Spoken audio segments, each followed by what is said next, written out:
Hello, everyone. Thanks for tuning into this weekly episode of the Daily Brief. My name is Bhuvan, and I know it's been a while since we did the first experimental episode of the Daily Brief. For a variety of reasons, we couldn't do it, but hopefully, going forward, this becomes a regular part of your uh, podcast and video feeds. On the first episode, a lot of you left helpful comments, gave us many ideas and suggestions. So, thank you so much. I know people say please leave a comment in all these YouTube videos, but we actually read every single comment that you leave. And we actually got a lot of ideas. And when I was thinking about the weekly episode, I kind of realized that, this is similar to the weekly edition of the newspapers that we used to get. Not that many of us read newspapers anymore, but they used to have this long, in depth feature articles about topical things and also weird and fascinating things. So ideally want this weekly episode to be something similar where you get a lot more depth and nuance compared to our daily episodes. And also you get to discover weird and fascinating things about finance and economics. And my hope is you find something fascinating so that you can go down a rabbit hole and discover new things. This is still experimental. We're still playing around with the format, the length and depth. So please listen to this. And just like the first episode, please leave a comment on whether this is good, bad, etc. If you're wondering why is this homeless person doing this instead of Anurag, well, life is full of disappointments. You can't do anything. This is the best you're going to get, and you'll have to get used to it. With that, I have three fascinating topics for you this week. The first is Russia. Yes, it still matters. Russia is getting less headlines than it used to get, but it's still important to understand what's happening in Russia. The second is food inflation. I know we even recently spoke about it on the daily episode, on Thursday's episode, if I remember correctly. The reason why we speak so much about inflation is because it directly hits you where it hurts, in your wallet, which means I think it's important to understand how the inflation dynamics play out globally and India as well. And in today's episode, I'll present some long-term trends that are shaping food inflation specifically. And finally, I'll talk a little bit about the oil markets and some fascinating trend lines, so to speak. Not just the current tensions in the Middle East that are leading to spikes in oil prices, but a few longer term trends that will potentially shape oil prices going forward. With that, let me get to the first topic of today, Russia. I know Russia doesn't get as many headlines as it used to get considering the tensions that we have in the Middle East, but Russia still matters to the global economy. And contrary to what you might have read, Russia has not been completely cut off from the global economy. It's not completely isolated. It still matters. And I want to start by giving you a sense of why Russia matters, because I think we may have forgotten, or I think it might have gotten lost considering that the current conflicts, the current tensions that we are seeing, especially in the Middle East, loom large in our heads. But to take a step back, why does Russia matter in 2024, considering that the collective West, so to speak, sanctioned Russian economy, froze central bank reserves, etc. So you might ask, why does Russia still matter? Why am I talking about it? Well, to start with, Russia is one of the largest nuclear superpowers. That's as good as a reason to care about what happens to Russia. And the second reason is, contrary to what people say, Russia is still connected to the global economy. It's less connected, but it doesn't mean all the connections have been completely cut off. It's not like Russia is North Korea or Iran, where the countries have been completely isolated from the global economy. Russia matters because it's still one of the largest oil producers. In fact, we don't have a lot of clean data, but depending on how you look at it, Russia is either the third or fourth largest oil producer in the world. 1 in 6 barrels of oil still come out from Russia. Russia is still one of the largest exporters of gold, coal. So Russia is still a large exporter of energy products. In fact, again, the data is hard to come by. I think Russia still exports about 5 million barrels of oil a day. And to put that in context, we consume roughly anywhere between 100 to 105 million barrels of oil a day across the world. So it's 5% of the global oil market, and it still matters. Russia is also a significant exporter of important metals like nickel, copper, palladium. And in case you haven't already realized, all these metals matter for the green transition, because all of these are really, really key materials in the manufacturing of batteries, electric vehicles, etc. Perhaps most importantly, in my view, Russia is one of the largest exporters of fertilizers. Depending on the type of fertilizers like nitrogen, potassium, etc., it's anywhere between 15 to 25% of the global fertilizer market. And the reason why this is important is because if the export of fertilizers are impacted, it directly affects crop yields, which directly leads to food inflation, a topic that we are going to talk about, and it directly hits us where it hurts in our wallets. So to wrap this up, it's not like Russia has been completely cut off from the global economy. Russia still is connected to the global economy in more ways than one. The headlines are a little misleading, but Russia still matters. So now that I've set the context on why Russia still matters, I think it's both interesting and fascinating to understand how the Russian economy is doing. Because as you know, Russia invaded Ukraine in Feb 2022. And this was the first major armed conflict in Europe since the end of World War II. And in more ways than one, this was a landmark event, a bad landmark event, because it marked the return of armed conflict in the world on a scale that we haven't seen in a long time. Of course, we had tiny regional conflicts in Europe, Ukraine starting in 2014. Africa always has some or the other conflict. Middle East used to have frequent skirmishes, etc. But a sovereign country was never a threat. So this is a conquest. This is not really just a regional conflict. And in response, the West mobilized in a way that we haven't seen in a long time. Before the Russian invasion of Ukraine, the West was not as united as it was. But the Russian invasion of Ukraine gave the West a reason to come together. And they responded in a way that was frankly unexpected by many people, including Putin. So immediately after the invasion, both the collective West, so to speak, led by US and Europe and includes Australia, Japan, Korea, etc., they imposed economic sanctions on Russia at a scale that we haven't seen in a long time. Russia today is the most sanctioned country in the world. And just to simplify what economic sanctions are, just because Russia invaded Ukraine doesn't mean the West can go to war with Russia. That's not an option. Russia is a nuclear superpower, like I mentioned. So if that's the case, how do you react? Because you can't sit idly. It would send a bad message to the rest of the world. I'm speaking from the Western perspective. So the only real option for the West was to wage economic warfare. And that's what economic sanctions really are. So that means cutting off banks from the global dollar financial system, imposing trade restrictions, imposing trade embargoes, also asset freezes, putting sanctions on targeting individual people and freezing their financial assets, cutting off their banking system access, etc., so on and so forth. So collectively, the idea is you can't fight with bullets, but you can fight with dollars or goods and services. So the idea is to impose such a pain on a country that it thinks twice about going to war. But in this case, the sanctions were after the war, so which the objective was to impose pain on Russia and make it difficult for Russia to wage war against Ukraine. So the West, led by America and Europe, imposed tremendous amount of sanctions on Russia.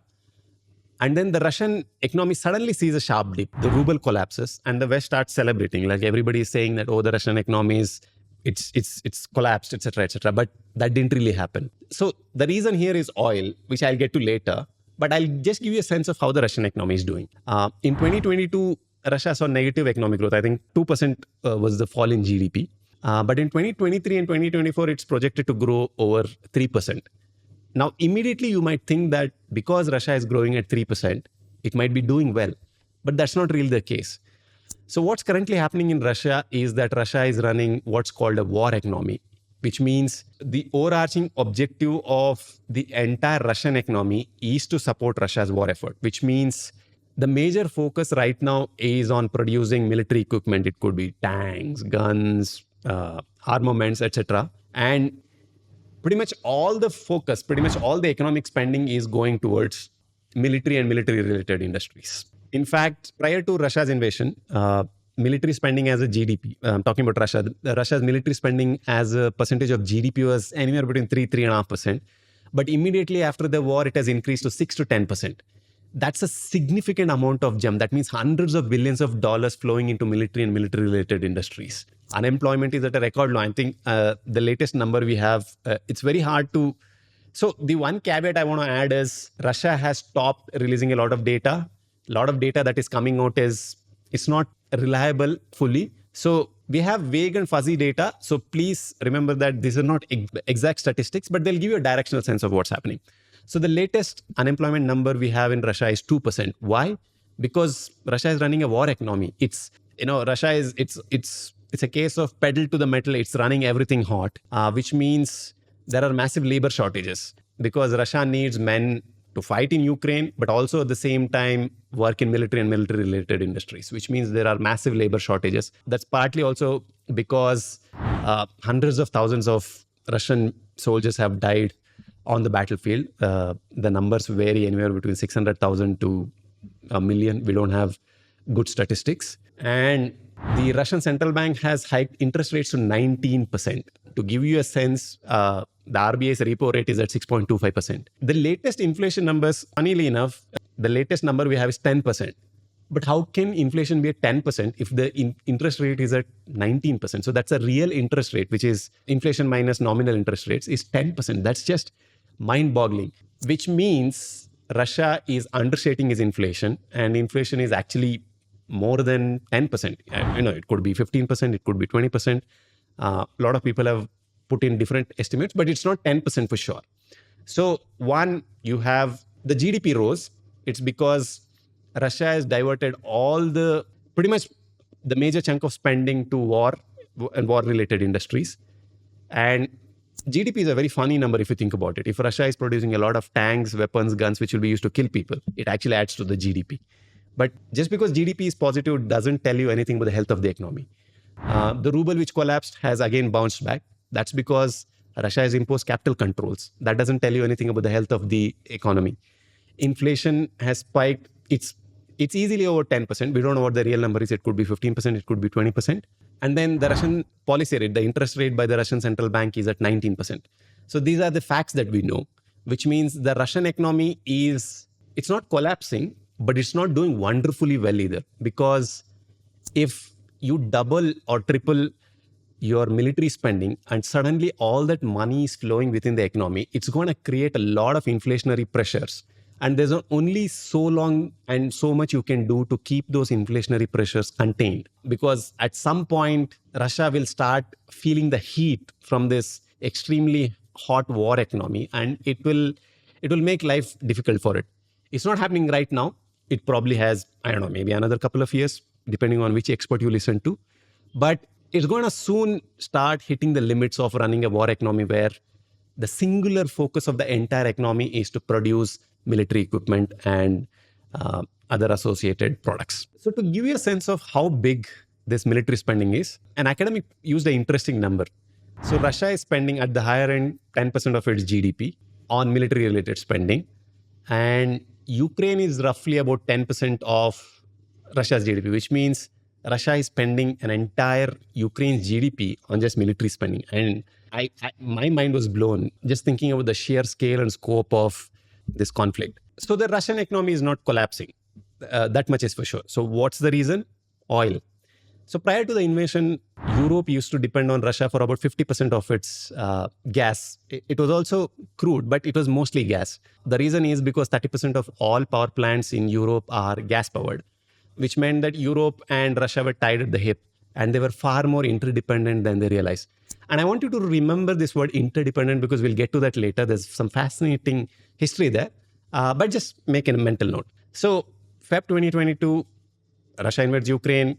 Europe is scrambling. Europe is confused what to do because it can't immediately shut off Russian gas and oil. That's because if it does, it has no other source. Europe has no captive energy production, so to speak. The West, led by the US and the Europe, actually impose economic sanctions. And in response, Russia actually cuts off gas to Europe on its own, even before Europe cut off Russia's gas. And to make matters worse, in some regions, some countries like Austria, Hungary, etc., dependent on Russia's gas for over 80% of all their energy needs. The German dependence on Russia's oil and gas was 50%. And this gas was not only to power its power plants, to heat up homes, but the Russian industry also depended on this gas. It was a terribly complicated situation. And Europe was caught between a rock and a hard place. On the one hand, it had to show solidarity with Ukraine, but on the other hand, it was fully dependent on Russia's oil. So by the time Europe decided to reduce its oil and gas dependence on Russia, it was late 2022. So from Feb to pretty much December 2022, Russia continued to make hundreds of billions of dollars from selling gas and oil to Europe because Europe was totally dependent on Russian oil and gas. In fact, I think the numbers vary, but in the first year of war, Russia made over 140 billion euros from Europe. So the reason why the Russian economy hasn't collapsed is because oil, but there are limits to this.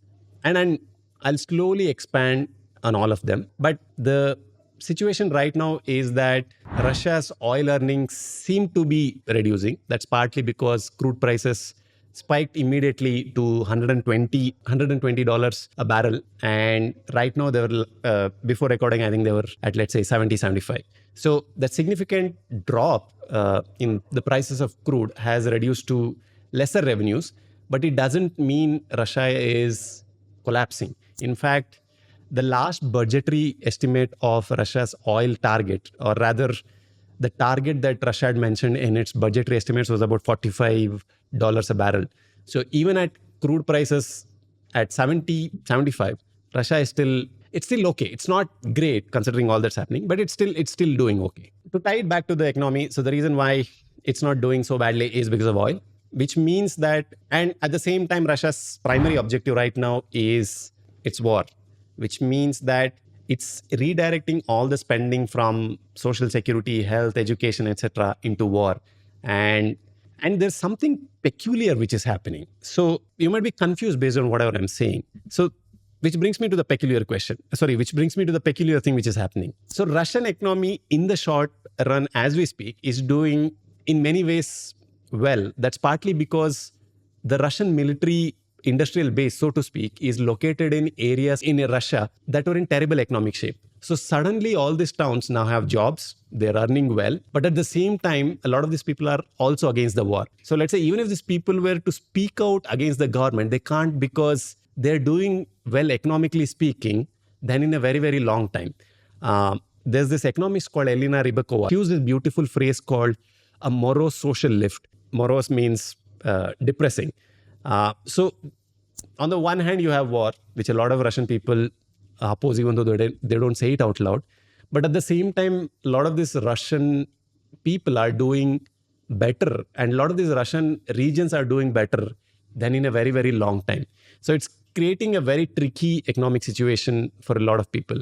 And as I mentioned earlier, unemployment is at record lows at 2%, which means that wages are also rising at a substantial clip. And for a lot of the regions, this war has become something of short-term economic news. There are long-term problems with it, but in the short run, it's actually looking well for a lot of Russians. And it's very, very hard to wrap your head around this polarized views. On the one side, war being bad, and at the same time, a lot of people doing good. And that highlights one of the central paradoxes of conflict, which begs the question, what's the long-term future for the Russian economy? I want to speak specifically about the economy because, so what has happened is, immediately after the invasion in Feb 2022, thousands of Western companies exited Russia.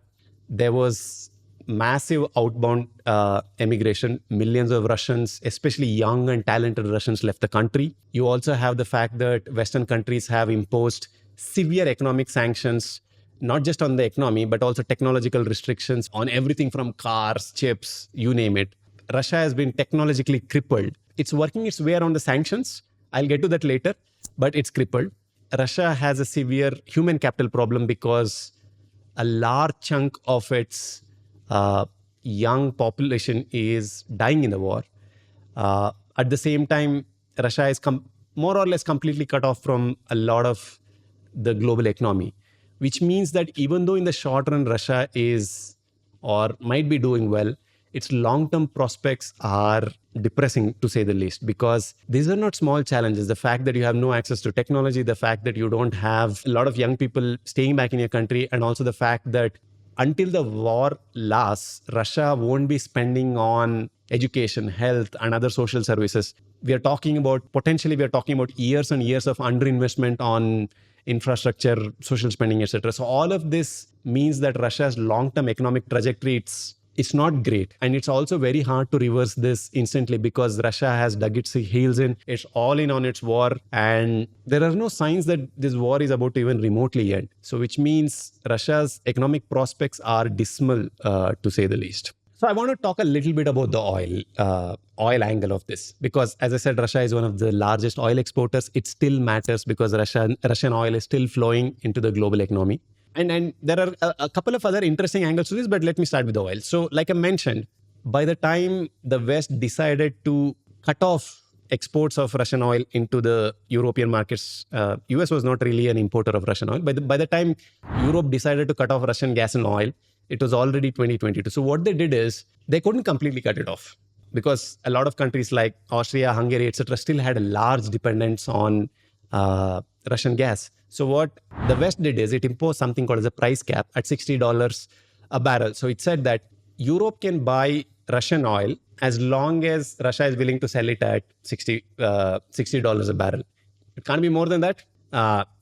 That's the cap. So what Russia did is, and also at the same time, Europe and US also imposed sanctions and restrictions on Western shipping companies that were helping Russia transport its oil. So that meant no Western tankers could help Russia export its oil.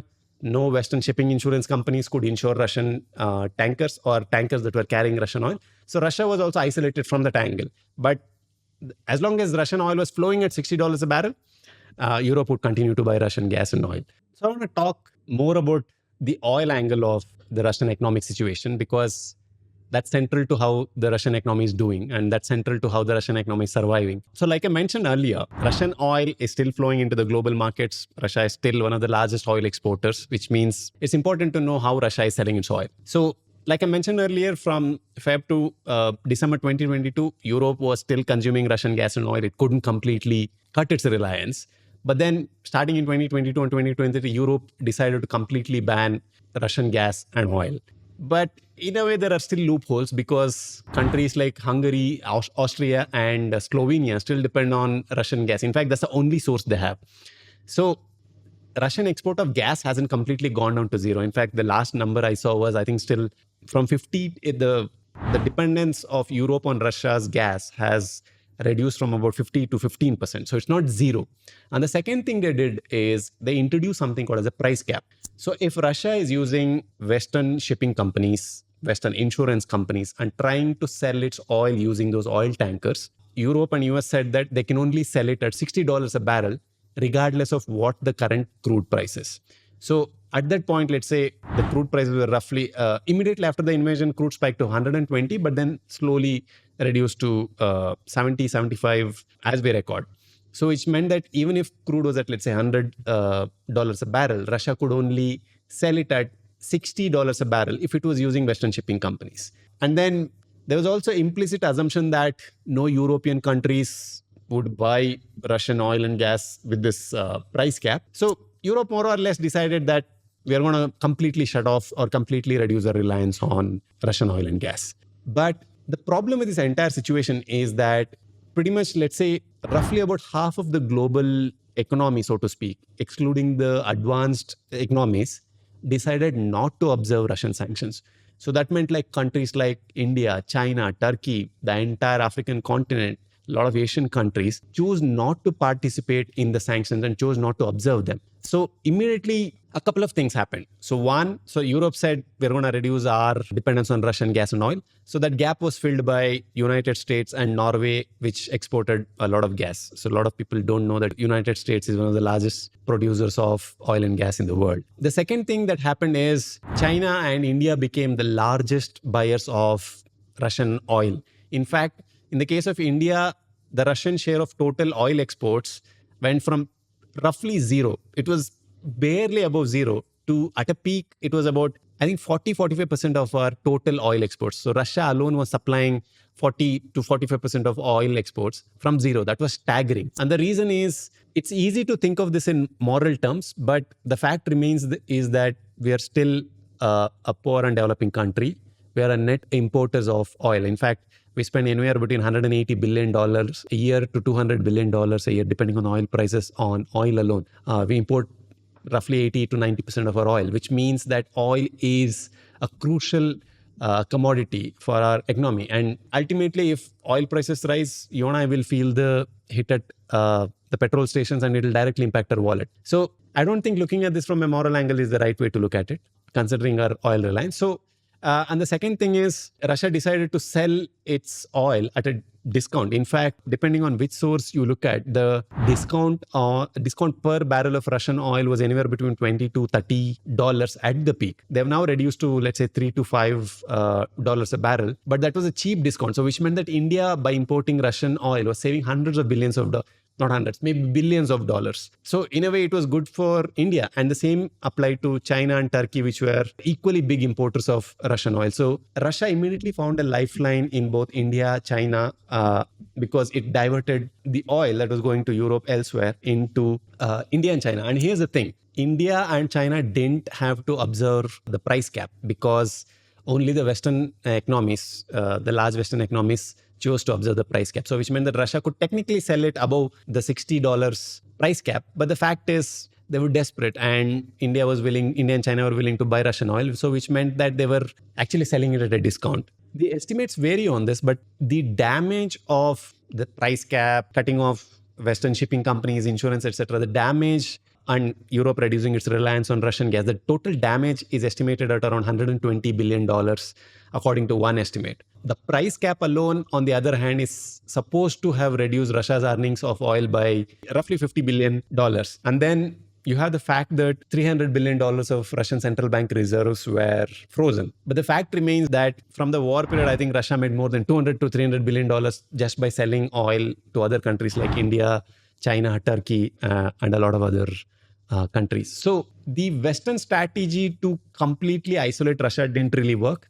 And it couldn't have worked because the moment a large oil exporter is cut off from the global oil trading system, it would lead to immediate oil spikes. And the moment oil spikes, the very first place people see the impact is at the petrol pump, which is a visit every week. So they'll start noticing the prices rising and they'll start hating the politicians. And politicians, they couldn't afford this because 2024, we are in an election year in the US, and inflation is a hot button topic, and the same applies in Europe also. So the Western countries could not afford to keep, at that point, at the peak of the Russian production, if I have my numbers right, Russia was producing 10 million barrels of oil. They couldn't completely keep 10 million barrels off the market because it would have caused chaos. Because even with Russian production being only affected partially, the oil spiked to $120 a barrel. Now imagine if Russia was completely cut off, like totally cut off. It would have been catastrophic. I mean, I wouldn't be surprised if in a hypothetical scenario, oil would have hit, let's say, $200 a barrel also. So the West wanted to avoid that. At the same time, they wanted to hurt Russia. At the same time, Europe couldn't completely, totally not reduce its dependence on oil. So there were a lot of weird contradictions in this entire scenario. But at the same time, Russia had an outlet in the fact that half of the world abstained from either condemning or supporting the Russian invasion of Ukraine. They just chose to remain neutral. So these neutral countries continued to trade with Russia, and Russia found an outlet. So that way, oil kept flowing. Russia kept making hundreds of billions of dollars, despite the fact that it lost more money. Money was still flowing in, so it could keep its war machine going on. So that brings us to the question. So if Western shipping companies, which are the dominant shipping companies when it comes to transporting oil, if Western shipping companies couldn't do business with Russia, how was Russia selling oil to India, to China, and other countries? This is where Russia's ingenuity comes into the picture. So Russia created something called, Russia spent billions of dollars buying up old oil tankers. So these were probably at the end of their life, they would be decommissioned or scrapped. So Russia said, we'll buy all of those old oil tankers, like any oil tanker that you could sell us. And they started using old oil tankers. I think the oldest one is roughly about 27 or 30 years old. It's bad. So because these oil tankers can literally break apart or blow up any given time. And they're also risky because they don't have insurance, because the Western shipping insurance companies are not insuring Russian oil cargoes. So Russia used some shoddy insurance mechanisms. Russia used old shipping tankers. I think one estimate said that they've spent anywhere between, I think, close to $10 billion buying all these old shipping tankers. That's a lot of money. So then they assembled this thing called shadow oil fleet. which it's very hard to put a number, but the estimates say that Russia has anywhere between 400 to 650 ships, which are now transporting oil from Russia to countries like India, India, China, Turkey, and other countries. So the Western sanctions don't affect this shadow fleet, and it's growing by the day. Russia is still buying oil ships as we speak. So Russia found innovative ways to find its way around these oil sanctions. And the second thing that happened is Switzerland was home to the biggest oil trading companies like Vitol, Gunvor, Trafigura, etc. So the role of oil traders was, let's say if Russia is producing oil, it doesn't want to bother creating direct relationships with oil buyers. So the oil traders would come into the picture. On the one hand, they would be in touch with the oil producers. On the other hand, they would be in touch with the people who wanted to buy oil, like India, etc. And then they would make the transaction, and they earned a commission for this. Geneva in Switzerland was the hub of this oil trading. So this is where the largest companies, like I mentioned, were here. These were like some of the largest oil trading companies in the world. But then Switzerland decided to observe sanctions against Russia. So which meant that a lot of this Switzerland-based oil trading companies couldn't deal with Russian oil anymore. So what immediately happened is this entire trading activity moved to Dubai in the United Arab Emirates. And then overnight, an entire shadowy, more or less not fully legal system of shadowy businessmen, shadowy companies, shell companies, front companies originated overnight in Dubai, and they started trading Russian oil because UAE was also another more or less neutral country. They chose not to observe the Russian sanctions, which meant that they were completely fine allowing these oil traders, the shadowy oil traders, who were probably backed by Russia because there is no paper trail to deal with Russian oil. So Russia found ways to make it really work. So on the one hand, it has the shadow oil fleet, up to 650 oil ships that were transporting oil using very, very old ships from Russia to India, China, Turkey, etc. On the other hand, it created an entire web of middlemen in Dubai to facilitate these oil transactions. And when it comes to countries like India, there were news reports that India was paying Russia in rupees, but I don't think Russia needed rupees as much as it needed dollars. So the best guess is India is actually paying Russia in dollars. At the same time, I read some news reports that India and Russia are actually bartering goods. So oil for, let's say, in fact, there was one case where India exported bananas in payment for oil, which is funny if you think about it. So in case of China and Russia, they had a deep, they used this term at a meeting, I think prior to Russia's invasion of Ukraine. I think Russia and China said no limits friendship, quote unquote. So they were deeply joined at the hip. So to sum it up, as things stand, Russia is exporting over 70% of its oil using the shadowy fleet. Depending on the oil prices and depending on the estimates that you believe, Russia is probably going to make anywhere between $150 to $200 billion this year alone selling oil. So it's not completely bankrupt as most people would assume. Europe's gas dependence on Russia is not zero. It's 10 to 15%. Despite the fact that oil traders, Western shipping companies, Western shipping insurance companies, etc., have completely blacklisted Russian tankers, Russia has found a way to still make the same amount of money. The fall in oil prices might have hurt Russia's revenues, but as long as oil prices, like I mentioned earlier, are still above $45 a barrel, Russia will hobble along. At the same time, those long-term challenges which I spoke about Russia, the demographics, the fact that its war economy is running so hot that it's leading to massive inflationary pressures, etc., and it's a lack of access to Western technology, lack of access to Western markets, etc. These long-term challenges won't go away.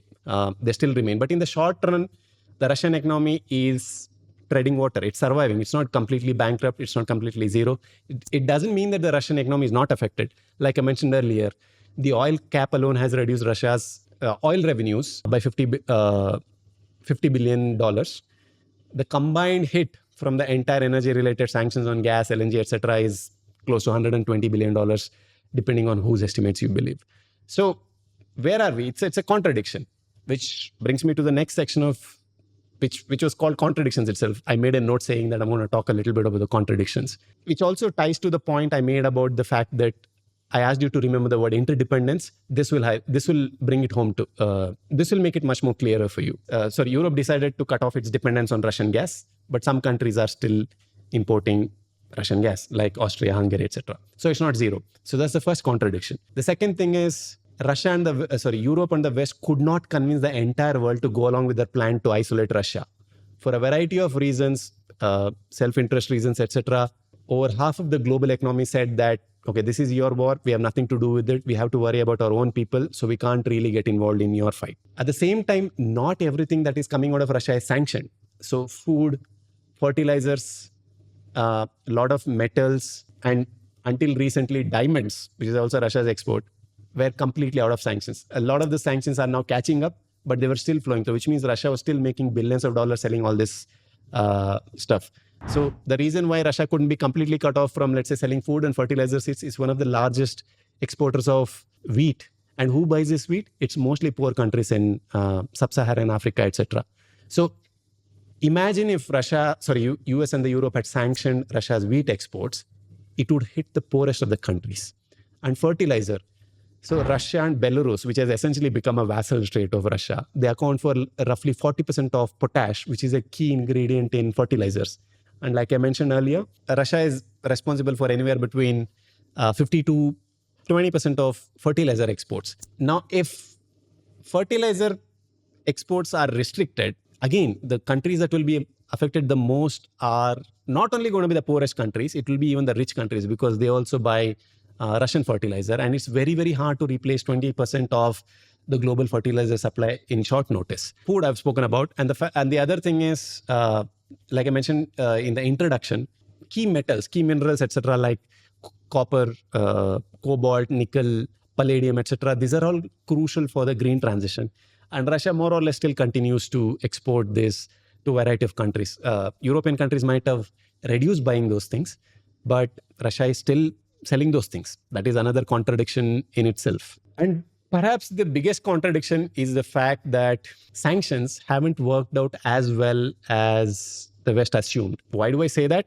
So like I said, just like Russia created a shadow fleet to find its way around to find its way around oil sanctions, Russia also has more or less found its way around technological sanctions. So in a lot of weapons, in a lot of defense systems, in a lot of industries, you need semiconductor chips. They're at the heart of pretty much every electronic system. But the West told all its chip makers like NVIDIA, Intel, etc., to stop selling to Russia. So what did Russia do? They used a technique called transshipment.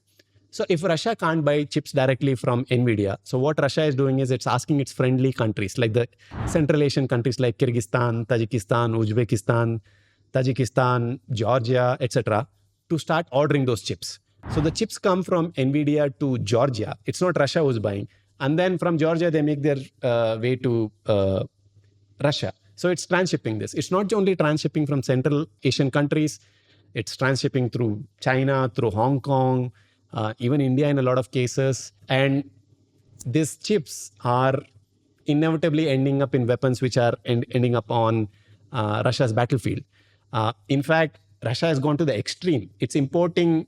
So there's something called as dual-use goods. So if something like electronic item can be used both for domestic purpose as well as military uses. So the West has banned all of those dual-use goods completely. So what Russia is now doing is, let's say it's importing through the Central Asian countries, through its friendly countries, etc. It's importing washing machines, microwaves, all sorts of consumer goods, and is stripping them for chips and using those chips in weapon systems. So Russia has found very unique and innovative ways to get around technological restrictions. So even the sanctions haven't been as effective as possible. So which might naturally lead you to ask, what is the purpose of sanctions? At least in some Western policymakers' heads, the ideal use of sanctions would be to deter a country from invading another country. Now, the West threatened Russia saying that we'll hurt you badly by imposing sanctions if you invade Ukraine. But Russia decided to invade anyways, which meant that the threat of sanctions was not a powerful deterrent. So which means sanctions on their own can't force a country not to go to war, as this case proves. But they can hurt the country to a significant impact. As we have seen, it has reduced oil revenues, it has made it hard for Russia to import technology, etc. And also the fact that a lot of Western companies have fled Russia, which meant that the long-term technological development trend in Russia, it's bad, which it will never have access to the latest technologies, and it will just have to continue to rely on old technologies like Iran and North Korea do. So it's not worked as well as possible, but it has hurt Russia. So which means that the objective of sanctions has gone from deterring Russia to hurting Russia and reducing its impact, reducing its ability to fund its war efforts. But so the thing with sanctions is it's not hard to get around them. In fact, the fact that Iran, despite the Western sanctions, continues to export anywhere between 1 to 2 million barrels of oil a day proves the point. The fact that North Korea, despite everything that is happening, still continues to invest in nuclear missiles proves the fact that sanctions aren't as powerful as most people assume. So the effectiveness of sanctions, depending on who you ask, either they work phenomenally well or they have been ineffective, because it's very hard to find loopholes around the sanctions. And the second thing is enforcement is a key problem. Now, the United States, over decades of use of this sanction, starting with the 9/11 attacks, has built in a lot of capability to monitor the effectiveness of sanctions. But Europe doesn't really have the same ability. And the second thing is, a lot of these bureaucrats who monitor sanctions are overworked. In fact, I remember a funny story saying that there is a small department called as Office of Foreign Asset Control, if I remember correctly, OFAC, in the US Treasury Department, which is responsible for imposing these US sanctions. So I think I remember reading one article, they said they still use Excel sheets to keep track of all the sanctions and all the actions that are saying. I mean, that shows how understaffed a lot of these people are, which means that sanctions enforcement effectiveness is not that great. But more or less, there's some negative effect. It's debatable how much that is, but Russia has found its way around the sanctions. So these are all the inherent contradictions of this. The other part that was frankly a little bit depressing for me is, I mean, I don't want to use this word lightly. It's some form of energy colonialism. So what happened is, poor countries like Bangladesh, Pakistan, etc., over a period of time, they had entered into long-term gas agreements with traders and oil companies to buy their natural gas, which was used to power their power plants. But immediately after the invasion of Ukraine, like I mentioned, Russia cut off gas supply to Europe, and Europe was scrambling. So what they started doing is they started telling the traders who had entered into agreements with poor countries like Bangladesh to renege on their agreements. They said, don't sell it to Bangladesh, violate the agreement, violate the contract, pay a penalty, but we'll pay you more for the same gas that would have gone to Bangladesh. And the effect of this was frankly destructive and also disgusting. Both Bangladesh and Pakistan, among other countries, faced massive blackouts that affected hundreds of millions of people. Industries were crippled, and these blackouts are still going on. And the other reason why this matters is because that entire both these countries, Bangladesh and Pakistan, face some of the most destructive heat waves. In fact, temperatures go to as high as 45 degrees in the summer, which means that cooling becomes really, really important. But they had no gas to power their power plants. They were scrambling. In fact, they put out tenders which had zero bidders in a lot of cases. Like, no company was willing to sell gas to these countries because Europe was sucking up every single gas shipment across the world it could. Europe sanctimoniously tells the entire country that they're trying to invest in green transition, they're trying to fight climate change, etc. But at the same time, there is this inherent contradiction that they were literally stealing gas from the poorest of countries, which needed gas to power their power plants to supply energy to the poorest of the people in the world. In this entire thing, this was frankly the most depressing thing. Now, which brings us to the other question. Now, I spoke a little bit of the Russia's economic future, but what about Russia's future as a whole? I want to quickly talk a little bit about the impact, which I mentioned earlier, of this, the long-term impact of Russia's invasion of Ukraine. So I don't think the world, especially the Western countries, have truly realized how dramatic of an event this is, and how this was like a paradigm shift, geopolitically speaking. And the repercussions of this terrible, terrible event will be with us for decades to come. And I don't think we have completely thought through what has happened, what the West did, and the collective impact of the fact that there is a large nuclear superpower trying to occupy a smaller country. The impact that is immediately visible is the fact that the world now seems to be splitting apart. So, just to give you a brief history lesson, from the end of World War II, more or less, the world was more or less kind of okay. I mean, we had the collapse of Soviet Union, and the fact that immediately after the collapse of Soviet Union in the 1990s, we lived in a world where US was the sole superpower. So it was more or less peaceful. It was in no country's interest to go against America. But then China became a superpower, and that was the very first time a new and emerging power challenged the dominant superpower, which was the United States. And then, I mean, we had belligerent countries like Iran and North Korea, Venezuela, etc. But they didn't really matter. Despite the rise of China, US was still the dominant superpower. But then you had Russia, which in its mind, it didn't really like the West. It didn't want to live in a world where the West was dictating a lot of terms in terms of global trade, global finance, exporting their ideologies, etc. So Russia wanted, for a variety of reasons, which it's very, very hard to get into. It's like trying to psychoanalyze Vladimir Putin from India and trying to figure out the reasons why he invaded Ukraine. I'm not going to attempt that. Many people, including historians, have done that, and they've failed, so I don't stand a chance. But for a variety of reasons, he said that I don't want to live in a world where America is the sole superpower. So then he decides to invade Ukraine, whether out of altruistic reasons or whether out of self-preservation reasons. So now suddenly, the world was forced to take a side. You are either on the side of America or you're either on the side of Russia, which means you're on the side of Russia, China, Iran, North Korea, Venezuela, etc. So you right now have two dueling superpowers, and there is a hot conflict right now going on in Ukraine. At the same time, you have tensions in the Middle East, and that is pitting Iran, which belongs to this anti-Western camp, or some people have used the axis of evil reference, harkening back to World War II, and some people have called it the axis of authoritarian. So that involves China, Iran, North Korea, Venezuela, etc. So on the one side, you have this camp. On the one side, you have the pro-democracy alliance of the Western countries. But the thing is, not every country has taken a side. There are a lot of countries that have chosen to remain non-aligned, just like they did in the aftermath of World War II.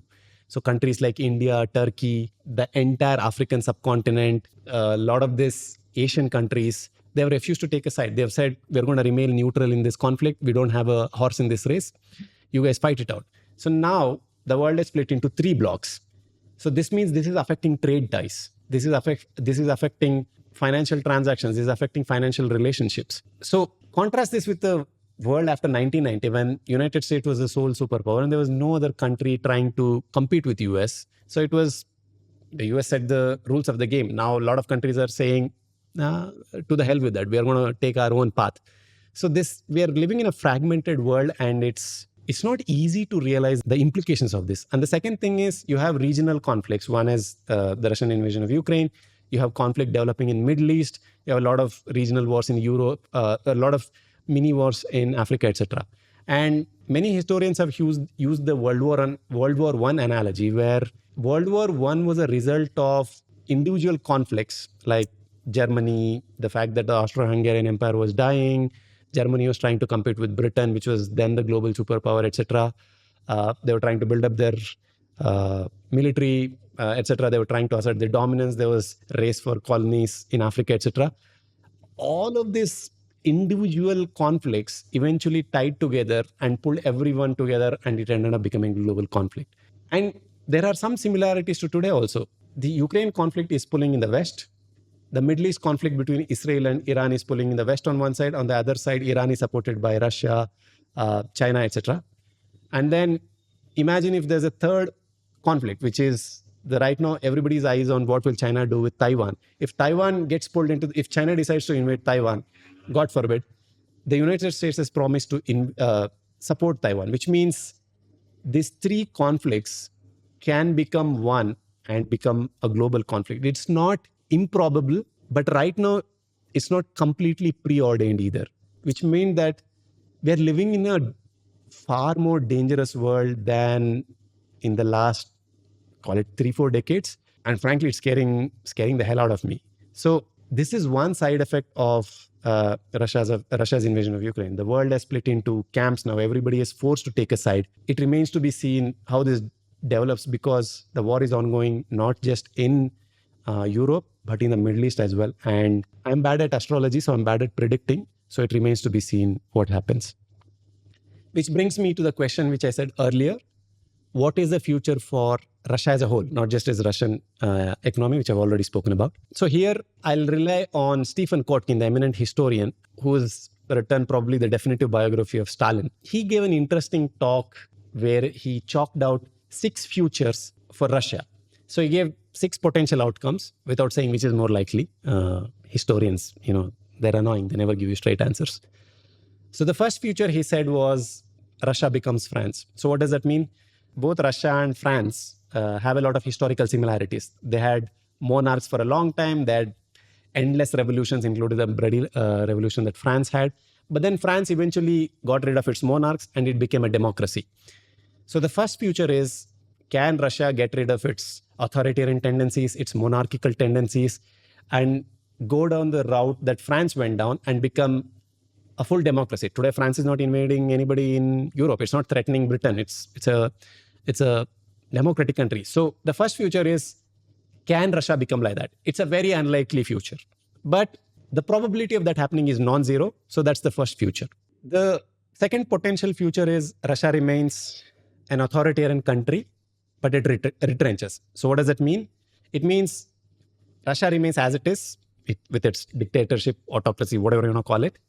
But it decides not to invade other countries, not to harass other countries, because the cost of conflict with those countries is not worth it. So it's going to continue repressing people at its home. It's going to continue its brutal dictatorship at home. And it just says, we're not going to cause trouble for other people, but we are going to not become the shining beacon of democracy for the world. So that's the second future.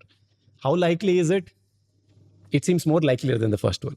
The next potential future for Russia is Russia becomes a vassal state for China. And if you ask my opinion, I think this is a more plausible future. So what does that mean? Russia increasingly becomes reliant on China, which is already the case. Like I mentioned earlier, China's exports, the numbers that we know of went from $3 billion to $11 billion. China is known to give tacit military support to Russia. It might not have gone out all out in giving weapons. It might not have gone out all out in giving the latest cutting advanced technology. But we know for a fact that China is supporting Russia, which meant that historically, the Soviet Union was more superior than China, and now the roles have reversed. So China is now the big brother of Russia, and increasingly this reliance is, with each year that the war drags on, this economic dependence, the military dependence on China will continue to deepen. So Russia will become like what North Korea is to China. It's just a random country somewhere on the map, and it's totally dependent on a larger country. It seems like an increasingly plausible scenario at this point. The next scenario is Russia becomes North Korea, which means you get the picture. An isolated country, totally cut off from the global economy, threatening the entire world with nuclear attacks, not really deciding to press the red button, fingers crossed, and just continuing to make a lot of threats, harassing your neighbors. Completely opposite of scenario 2, in a way. How likely is this? Less likely than Russia becoming a vassal state of China. But if this war continues for many, many years to go, you never know what's going to happen. So the next future is Russia becomes a chaotic state. This is similar to Russia becoming North Korean, is in the sense that the Russian regime collapses. There is nobody powerful enough to bring the country together, which means Vladimir Putin is either out of power or dead. And then there is utter chaos in the entire country. People are rioting, rioting. You get the picture, right? The complete political system, the economic system, the complete power system that is keeping Russia together completely collapses, and it's just utter chaos. For this to happen, the current power system has to collapse. How likely is it? You never know, because authoritarian countries tend to be brittle, and all it takes is one revolution out of the blue for these regimes to collapse. This is the 5th scenario. The 6th scenario is called Russia becomes a continental cul-de-sac, in the sense that Russia becomes the beacon of democracy. Russia becomes a beacon of culture, history, etc. I mean, even as I'm saying that, it sounds absurd, considering how implausible it is for a country to go from being dictatorship one moment to being a beacon of democracy the next. But this is the sixth. So this is the sixth scenario. So Stephen Kotkin painted these six scenarios for Russia. And I think it's a useful heuristic for you to, if you're interested in this, in thinking more about this topic, it's a useful heuristic for you to think about the potential future of Russia, not just as a reasonably important economy in the world, but as a nuclear superpower. So with that, that's the end of the Russian topic. I know it has taken a long time. I know it has taken a lot of detail, but the reason why I wanted to do it is because a lot of people mistakenly assume that Russia doesn't matter. My objective was to prove that it matters in more ways than one. And it was also to give you some potential rabbit holes to go down, because if you're interested in this topic, I hope I've given you some new ideas to explore and learn on your own. For my next topic, I want to talk about food inflation, like I mentioned in the intro. The reason is, going back to what I was saying earlier, inflation hits us directly where it hurts, in our wallet. So it's important to pay attention to not just what's happening with inflation, and also understand the various dynamics of it. And like I mentioned earlier, we've spoken about inflation at length in the daily brief. We continue to cover new and interesting angles about inflation. But one of the more interesting things for me is how volatile food inflation has been in the last 5 years. And I mean, I should have spent enough time digging into the data, but thankfully I didn't have to do it, because RBI publishes a monthly bulletin, which I highly recommend you checking out, because they publish a lot of interesting research on not just the Indian economy, but the global economy also. In the August bulletin, they had a study on the persistent effects of food inflation. Like, food inflation has become more persistent than it was in the previous time periods. And it was frankly a little scary, because according to the study, food inflation averaged about 6.3% after 2020. But if you compared it to the pre-2020 period, it was roughly 2.9%. Why is this? Now, the authors say that this is because of multiple reasons. Most of them are due to climatic shocks. But to be more specific, the distribution of monsoon has been uneven. Even if you had a good year of monsoon, key agricultural regions might not get enough rainfall, which meant that even if you had a good overall monsoon, the net impact would be the same, which is higher food inflation because of lower production of food items. Then there were abnormal heat waves. Again, this is another topic which we have spoken about in the daily brief. Abnormal heat waves lead to lower agricultural production, etc., etc. You get the idea. Other reason is the intensity of this climatic events, like the variation in monsoon, the variation in temperatures, the severity of the heat waves, etc., has become dramatically more compared to the pre-2020 period. And this all ties back to climate change, global warming, etc. And there is enough data at this point to show that every year is setting a new record for temperature. In fact, this has been the case for well over a decade. Like, each year sets a new record temperature target. And climate change directly has an impact on our agricultural systems, because if there are heat waves, if there are abnormal monsoons, if it directly affects farmers. And the other thing is, 80% of the world, which is essentially the African region, Asian, Southeast Asia, etc., they are located in regions which are more exposed to climate events. And it kind of scared me when I was thinking about it, because we are not used to living in a world, at least people, at least privileged people like you and I who live in India, we're not used to thinking about food insecurity. This is not really a thing, at least in India. But if you just step outside India, it actually is. In fact, COVID was one of the worst things that could happen to poor countries, because the number of people who are at risk of acute hunger have dramatically shot up. In fact, depending on estimates, it's anywhere between 300 to 400 million people in the world are at acute risk of hunger. And that's a tragic statistic. And if climate change continues to get worse, if the global temperatures continue to increase at the pace that they are, these things are only going to get worse, and which means more people will be at risk of hunger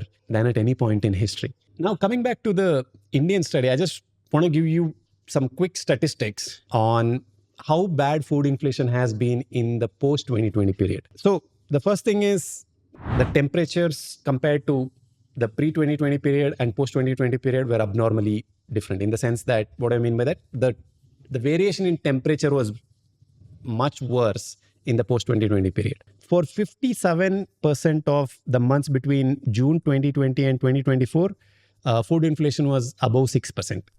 That's just shocking. And in fact, for 50% of this month, from June 20 to June 2024, food inflation was in double digits. So what categories? Double digit food inflation was common in about 50% of the months in things like pulses, oils, etc. And this also ties back to the current phase of inflation, which we spoke about in Thursday's episode. Despite the fact that we are looking at a good monsoon, things are a little complicated looking at the headlines. If you look at key agricultural regions like Punjab, etc., the distribution of monsoon has been very, very uneven. These regions haven't gotten as much rain as, let's say, southern India, which means this is a risk factor as we speak. And then if you look at what's happening with, let's say, tomato and onion prices, they've gone up by 30-40% because, one, the heat wave, the lingering effect of the heat waves continues even to this period. But at the same time, there is an increasing risk of disease in a lot of regions because of, let's say, weather and climate related regions. So if you have abnormal rains because of change in weather patterns, if you have abnormally high or abnormally low, it's going to lead to some sort of a disease infestation in a lot of crops, which means severe increase in prices, like we have seen throughout 2021 to 2024. But this is not just an Indian problem. Like I said, climate doesn't have geographical boundaries. It's not just that India alone experiences climate change. The entire world experiences climate change. And we are seeing the ripple effects of increased temperatures on a variety of food items. This year alone, orange prices have been affected because both Brazil and US, which are the two key growers of orange, have had different bouts, or they've had different issues because of climate related events. But the reasons why orange production fell in Brazil and United States are a little different. In the case of Brazil, it was due to diseases and extreme weathers. And the impact is kind of shocking. Brazil had the lowest orange harvest in 36 years. By the way, in case you didn't know, there are orange juice futures. And if you look at the chart, it's just been like a big spike. And in the case of US regions like Florida, etc., have seen dramatic reductions. Florida, which are key orange growing regions, have seen dramatic reductions in orange crops because of hurricanes. And the thing is, we've also seen increasing intensity of these hurricanes over the last 4 to 5 decades. Again, there is growing body of evidence which links the incidence of all these climatic events to climate change, etc. Which means that, orange is a pretty popular fruit. A lot of people consume, and it hits people directly in the wallet. The other food item which saw dramatic increase in prices is olive oil. I know we Indians don't use olive oil a lot unless you believe in things like health consciousness, sustainability, all that faddish things. But the Mediterranean region, countries like Spain, etc., use a lot of olive oil because of some of the same reasons which I mentioned earlier: droughts, extreme heat waves, unseasonal rains, etc. If you look at the numbers between 2020 and 2024, I think global olive production has dropped by about 30%.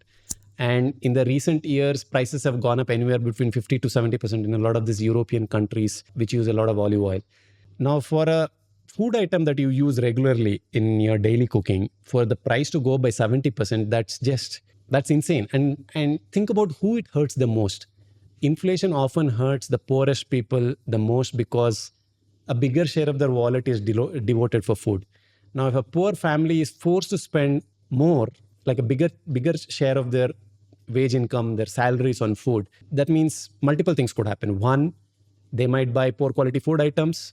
They would have to reduce spending elsewhere, probably their healthcare, education, etc. So there is really no good side for a lot of poor people, and they are often the people who are hurt the most.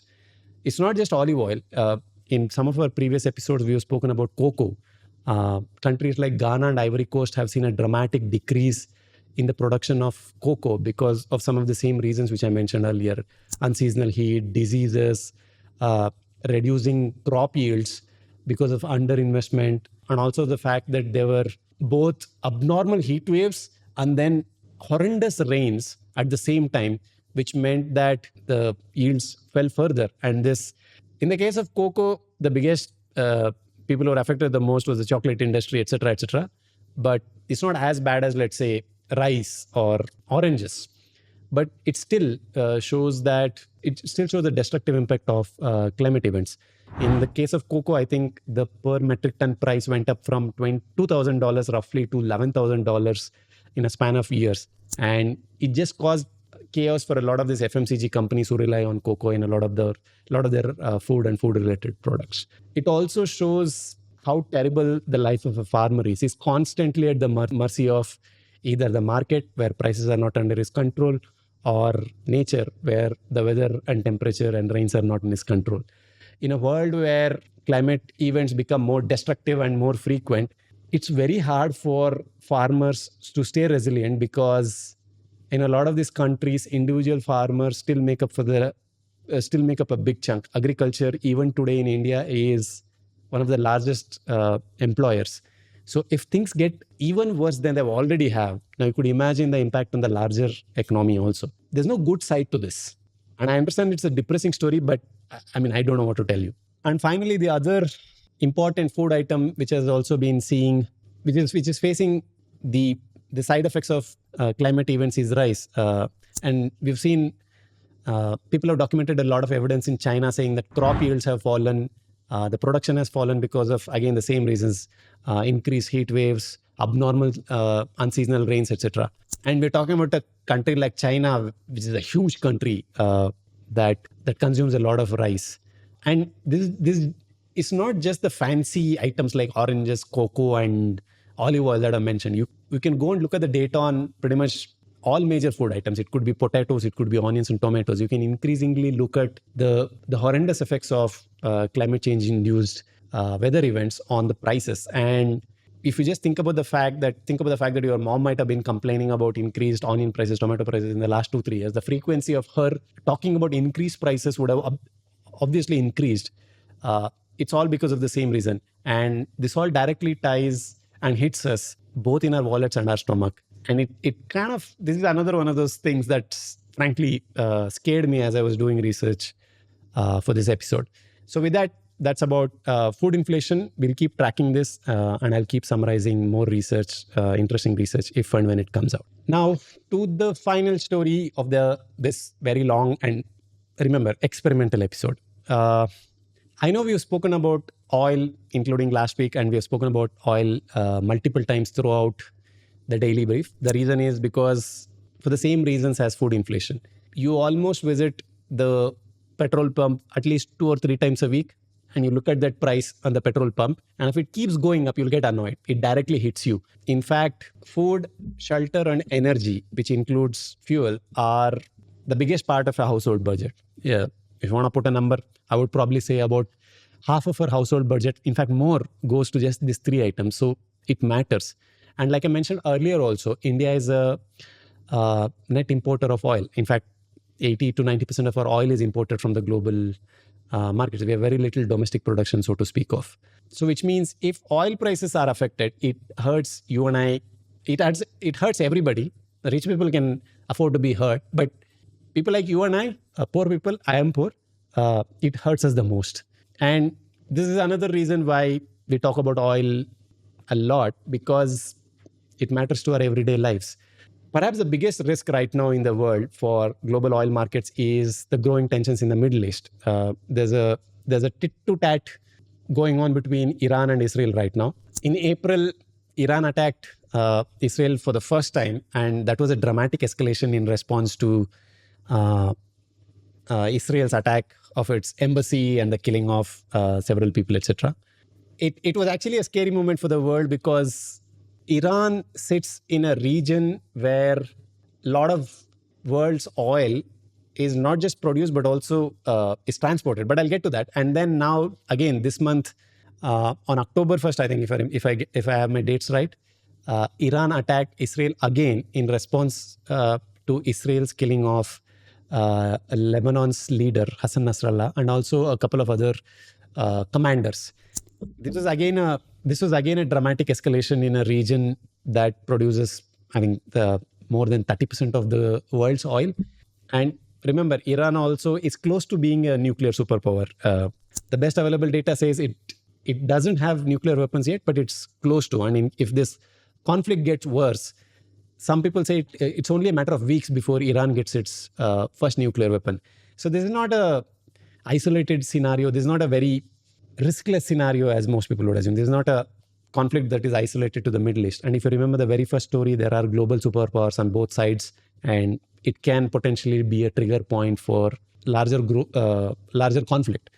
Over the last 3-4 years, or rather last 3 years, what's been happening is that whenever there has been geopolitical tension, starting with Iran, starting with Ukraine and Russia, and then the countless number of tensions in the Middle East, oil prices have typically spiked, but they've quickly come down because global oil demand has been weak, mainly due to China, which meant that there is a lot of spare capacity, even if, let's say, Iran's oil supply were to go offline, or let's say Libya's oil supply were to go offline, which it did temporarily. So every time there has been some tension in the Middle East and oil supply is at risk of going off, there's a brief spike, but then the geopolitical risk premium, so to speak, for oil prices has been consistently less. If you went back, let's say, prior to 2010, even brief chatter about tensions in the Middle East would cause oil prices to rise by 10 or 20%. But today we actually have direct conflict between regional superpowers. There have been actual supply disruptions, like in the case of Libya, I think close to 500,000, anywhere between 500 to 800,000 barrels of oil a day went offline. But despite that, oil prices have continuously come down. And in fact, they had hit recent record lows. I think WTI and Brent both traded below $70 a barrel for the first time in a very, very long period. The good news is that US seems to have convinced Israel. So after Iran attacked Israel, Iran openly threatened, saying that they're going to start hitting Iran's oil field, or rather they would consider hitting Iran's oil fields. And the global energy markets were waiting with bated breath to figure out if this was actually a possibility. It would mark a dramatic escalation. In fact, it would be a nuclear option for the energy markets because Iran still produces, I think, close to 2 million barrels of oil a day. But that is not really the problem. So Iran sits on one side. On the other side, you have Qatar, Kuwait, Saudi, Bahrain, etc. And this region is called the Persian Gulf. It leads into the Indian Ocean and the Arabian Sea. And roughly 20% of all global oil comes from this region. So this is called Strait of Hormuz. We have spoken about it yesterday also. We are going to speak about it in one of our sister podcasts called The World Simplified, which my colleague Tarun hosts. So 20% of all global oil comes from this narrow opening. There is no shortcut, by the way. It's like a dead end. So there's only one way out. On the one side, you have Iran. On the other side, you have Qatar, Kuwait, Saudi, UAE, etc. And then not just oil, 20% of natural gas also comes from the region. So this is a very, very critical choke point. In response to Israel's threats to hit Iran's oil fields, Iran said that it would consider shutting off this region, which means that immediately 20% of global oil would go offline. Not just that, but there is very little alternatives. So there is one pipeline which is an alternative, but it can only handle anywhere between 2 to 6 million barrels of oil a day, which still leaves another 16 to 18 million barrels of oil with nowhere to go. They would immediately go offline in the market. And if this were to happen, like the worst case scenario were to come to pass, it wouldn't be improbable to think of crude oil hitting, I don't know, $160, $170 a barrel easily. But luckily, Israel has said that it's not going to attack Iran's oil fields. But the thing is, the conflict only has continued to escalate because even, I think yesterday, Israel announced that it had killed the leader of Hamas, who was responsible for the attacks on October 7th. So which meant that this conflict is far from over. And it is not improbable to think that both Iran and Israel could be dragged into a wider conflict.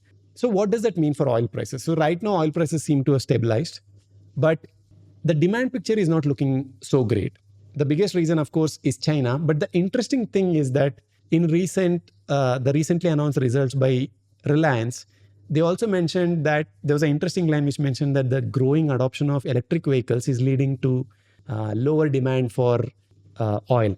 And it's not just this. Kepler, which is a noted research firm, a popular firm for energy research, they had also put out, I think earlier this year, which said that demand in China has partly collapsed because China's electric vehicle adoption has increased dramatically. I think, in fact, 40 to 50% of all new sales in China are electric vehicle cars. At the same time, they also said that China is greening its truck industry because China is a large economy. China is also the factory of the world, which meant that the domestic logistics sector, which trucks, they consume a lot of diesel. So China apparently is seeing increased adoption of LNG powered truck and also hybrid EV powered trucks. So all of these factors put together is reducing the demand for oil, is what their theory was. But I had an interesting counterpoint to it, and I'll add the links in the newsletter, which will link it in the show description. Sorry, this person's name was Anhaz Alhaji. He's a noted global oil expert, and he had appeared on this podcast called as Macro Voices. I linked to the description. He said that people are confusing the percentage sales of EVs with the actual EVs on the road. So to give you an example, if EV sales went from 10 to let's say 100, that means we're talking about hundreds of percentage increase in sales. So that's a big number. The thing is, the actual increase is very small. So he made an interesting point that the total number of EVs on the road across the world is just 50 million. This is nothing compared to the number of internal combustion vehicles, petrol and diesel powered cars. He said that the media overhypes the percentage sales to say that EVs are reducing demand for oil, which is not really the case. The other interesting point he said is that oil-related components or oil-related products are also used in the manufacture of electric vehicle cars. So he was only talking about the gross demand. So if you consider the fact that EVs are reducing oil demand, but at the same time, EV manufacturing is increasing consumption of oil demand, the net impact is not as dramatic as most people make it out to be. In fact, the net demand, he said, was the reduction of a few 100,000 barrels. And we're talking about a market where the world consumes 100 to 105 million barrels of oil a day. If a few thousand barrels of oil demand is reduced because of EVs, that is nothing. It's not even a drop in the ocean. The interesting example he used is EVs tend to wear out their tires more. Same goes for LNG powered trucks, etc.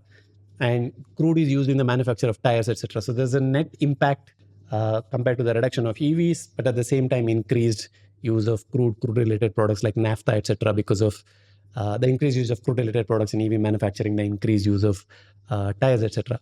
So net, he said that maybe roughly 25% of the global reduction in global oil demand is because of EVs, but rest of the 75% is all China. So as we have spoken about at length, including in the first episode and multiple other daily brief episodes, China is facing increased economic pains.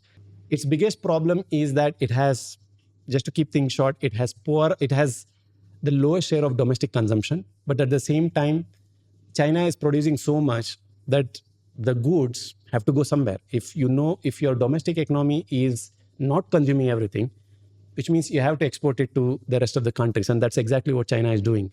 The only real solution for this in the long run is that the consumption share of Chinese GDP has to increase, but it's not very, very easy to do. And to understand why, you can check out the first episode. I've spoken about at length. China's GDP has, from a peak of growing from 10%, it has reduced to below 5%.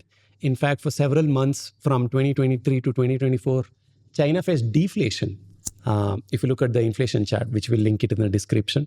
So which meant that China is in very, very bad shape.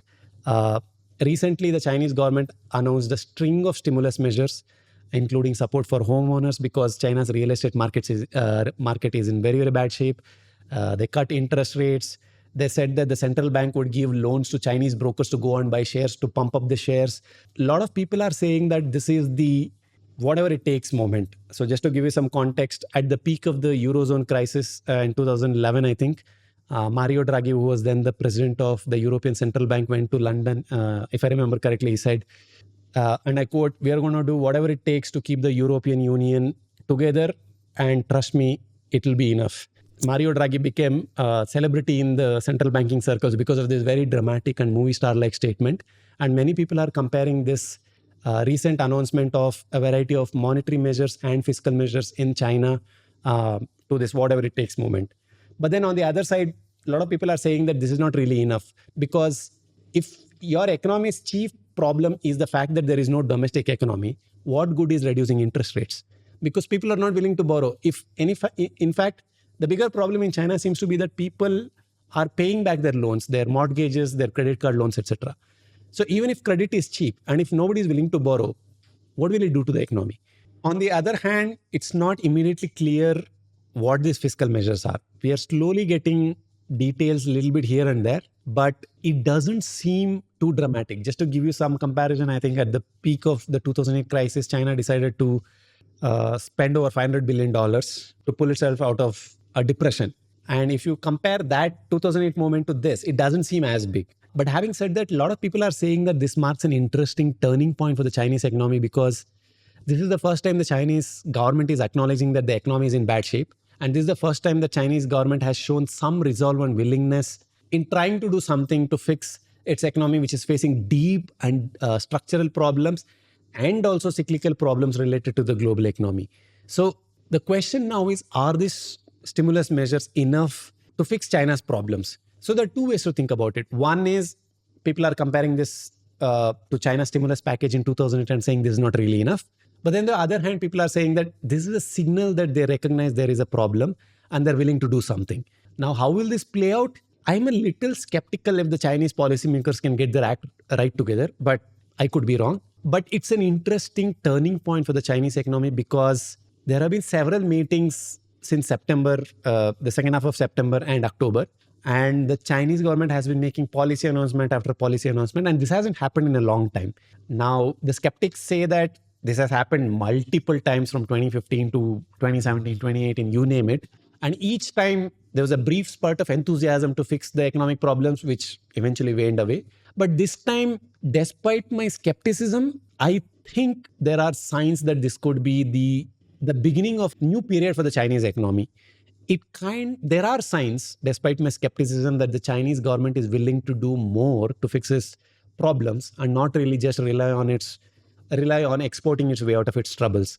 If that happens, it's good for the global economy because China has always been a huge engine of demand for the global economy. But if it doesn't, then that means China will continue to grow at 4 to 5%. It will remain with middling growth. That means the global economy won't grow at the same pace that it has grown when China was doing well, which means that oil demand will continue to remain less, which means it is good for you and I because oil demand remaining less means oil prices are less, which means you and I will pay less for petrol. But right now, the biggest drag on oil prices and oil demand is China.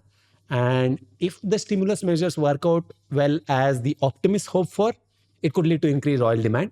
But if it doesn't, if these are again a repeat of a lot of the previous stimulus measures that the Chinese government has announced multiple times in the last decade, oil demand will remain structurally low for a long time. And if you have a huge source of demand going away, there is a definite ceiling on oil prices. You can't expect them to go back to 80, 90, forget 100. So with that, that's a wrap for this episode. I hope you enjoyed listening to this episode. Like I mentioned in the beginning, this is experimental. We are still trying to figure out the length, the tone, the depth, etc. So please listen to it and let us know feedback in the comment. Like I mentioned earlier, a lot of people on YouTube say, please leave a comment, but we actually read every single comment that you leave. Your feedback and suggestions have really helped us in thinking about a lot of the shows that we do on this channel. So please do leave your feedback and suggestions. Thank you so much for listening.